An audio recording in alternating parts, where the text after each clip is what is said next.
രാജ്യത്തിനായി അഭിമാന നേട്ടം കൊയ്ത നിരവധി മിടുമിടുക്കികളെ ഇടുക്കി സമ്മാനിച്ചിട്ടുണ്ട്. ഇനി വനിതാ ക്രിക്കറ്റിൽ കൂടി നേട്ടം കൊയ്യാനുള്ള തയ്യാറെടുപ്പിലാണ് ഹൈറേഞ്ചിലെ ഒരു കൂട്ടം കുട്ടികൾ. സംസ്ഥാന ക്രിക്കറ്റ് അസോസിയേഷന്റെ നേതൃത്വത്തിൽ നെടുങ്കണ്ടം കല്ലാറിൽ നടക്കുന്ന ക്രിക്കറ്റ് പരിശീലനത്തിന്റെ വിശേഷങ്ങളിലേക്ക് ഇനി.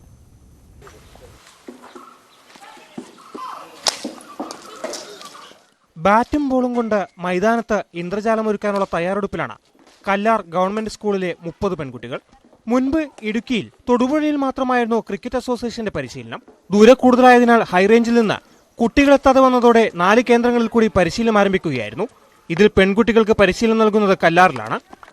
ഇവിടെ സെലക്ഷൻ ട്രയൽസ് വെച്ചപ്പം അസാധാരണമായിട്ട് ഒരു 10-20 പെൺകുട്ടികൾ കടന്നു വരികയുണ്ടായി. ആ കുട്ടികൾക്ക് റെഗുലറായിട്ട് കോച്ചിങ് കൊടുത്തപ്പം അവരെല്ലാവരും എല്ലാ ദിവസവും കൃത്യമായിട്ട് കോച്ചിങ്ങിൽ പങ്കെടുക്കുന്നത് ശ്രദ്ധയിൽപ്പെട്ടു. അതുപോലെ തന്നെ നമ്മുടെ ഹൈറേഞ്ചിലെ കുട്ടികൾക്ക് വളരെ പൊട്ടൻഷ്യലും സ്റ്റാമിനയുണ്ട്. അപ്പോൾ അവരുടെ ഒരു ഡെഡിക്കേഷൻ കണ്ടിട്ടാണ് നമ്മൾ ഇതിന് പുറകിലേക്ക് വന്നത്. പിന്നെ വുമൺസ് ക്രിക്കറ്റിന് ഇപ്പോൾ വളരെ സാധ്യതയാണ്.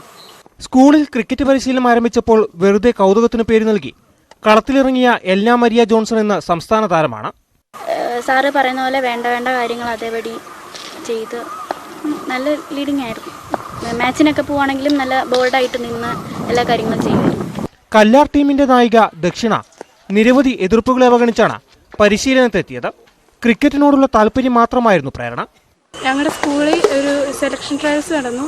അപ്പം ഞാനും എൻ്റെ കസിൻ എല്ലാവരും കൂടെ 9 പഠിച്ചുകൊണ്ടിരുന്നപ്പോഴാണ് ഈ സെലക്ഷൻ വന്നപ്പം കയറി. അത് കഴിഞ്ഞപ്പം കളിക്കാനായിട്ട് അവസരം കിട്ടി. സംസ്ഥാന ജില്ലാ ടീമുകളിൽ ഇടം നേടിയ നിരവധി താരങ്ങൾ കല്ലാറിൽ പരിശീലനം നേടുന്നുണ്ട്. ഓരോരുത്തരുടെയും കഴിവുകൾ പ്രത്യേകം നിരീക്ഷിച്ചാണ് പരിശീലനം നൽകുന്നത്. ഹൈറേഞ്ചിന്റെ മലമടക്കിൽ നിന്ന് രാജ്യത്തിനായി പാടുകെട്ടാനുള്ള സ്വപ്നത്തിലേക്കാണ് ഇവരുടെ യാത്ര. Prince James, news 18 Idukki. ഇനി അറിയിപ്പുകൾ നോക്കാം.